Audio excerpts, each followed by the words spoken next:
Assalamu alaikum. Since everybody is staying at home and we've got more time to reflect upon ourselves and our life and the things that have been going wrong so that we can make amends for that. So, today, what I'm really going to talk about is the relationship with ourselves. The relationship with ourselves is something on which is based all the relationships that we have with our relatives or whatever the loved ones you can say or our beloved. If we really have the courage and the ability to recognize ourselves in this one, then everything else can be recovered. So the relationship with ourselves can be broken down into how our actions and thoughts affect us.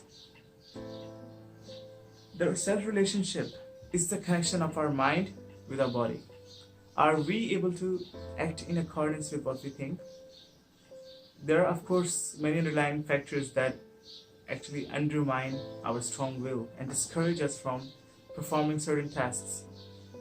It can come in the form of peer pressure or using unconventional methods in an orthodoxical society, like you are choosing a different course. You're not following the people. You're just discover a path of your own and just you set off on that kind of thing. People are really afraid of other people to have an opinion about them. They go out of their ways to change themselves and to be someone they are not, to just look good. And always this is based on our limitations as humans. In addition to that, let me just give you an example. For example, a person wears a jacket that feels very itchy, and regardless of the inconvenience the jacket causes, the person still continues to wear it because he looks super good in that.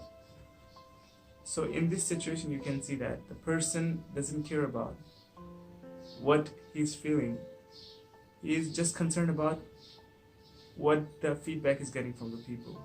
Although he hates the jacket, but he still wears it. This type of attitude towards ourselves eventually impairs us in the long run, impairs and weakens our will and everything, discourages us from within, just makes our personality very weak. So it usually happens when we care too much about how the other people perceive us as. It's always like living out your freedom to their mercy. And eventually it impairs us drastically in the long run, and we don't feel so great and fantastic anymore because we are too concerned about how are we going to perceive as. Nevertheless, if you are lucky enough to find out who's rooting for you, to figure out who's standing by you, then it's really worth taking their suggestions into consideration. Because if they are really your well-wishers, if they are the people, then under no circumstances they would wish you any harm. Somebody said it pretty articulately, and it's interesting that it's a blessing to spot a wolf in sheep's wool. So I hope you got the message. So another thing that's not very unusual is it's sometimes very hard to muster up all the spirit and all the energy to pursue what we want, to pursue something. The reason being, we are too distracted, we are too divided and distracted to stay focused. It's our inability to implement the decisions we make, which in turn also explains that the biggest war going on in this world. Because you should never forget, the biggest war in this world is occupying your mental space to control you. Because whatever you're filled with, whatever goes into your mind, it goes out after your own processing.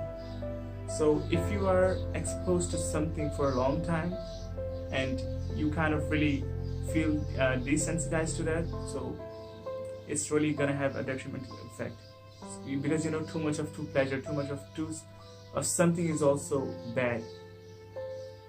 Excess, moderation is the key, So we have to stick to this principle to recognize ourselves. And that's the moment when you actually realize that where are you going in this life? Like, what is your purpose? Why do you even exist? The moment when all hells break loose and you're trapped and you don't apparently find any way out, that's the moment when you start contemplating on what you are made of. Where is this life taking you, and what's your end point? Because if you find your purpose, that alone can give you the strength to survive through this life, reducing your distractions. But at the same time, we must keep in mind that we are very much confused, biased, and divided due to our preconceived notions. So the solution to that is we must experience for ourselves without relying on anyone else's opinion. We must experience all the positive experiences, and if you really want to know something for ourselves, read it. If you really want to know a group of people or a race, just go talk to them. Because, just hearing what's on the news and, the opinions of the people is not really the best way out. Sometimes it can give you some insight about a group of people or a race, but the true essence is in experiencing everything yourself. But if I go into the spiritual sense, then if you fix and rectify your relationship with the Creator, then the Creator will rectify and fix your relationship with all of His creation. Because it's better than anything to be a slave to the one who has made us. Because everybody has submitted to something in their lives. We're all slaves to something. Even the kings of the world are slaves to their desires and their wishes. So why not be a slave of the one whom we are going to meet very soon? So with that said, I hope you ponder upon it and really get something out of it and apply it in your life.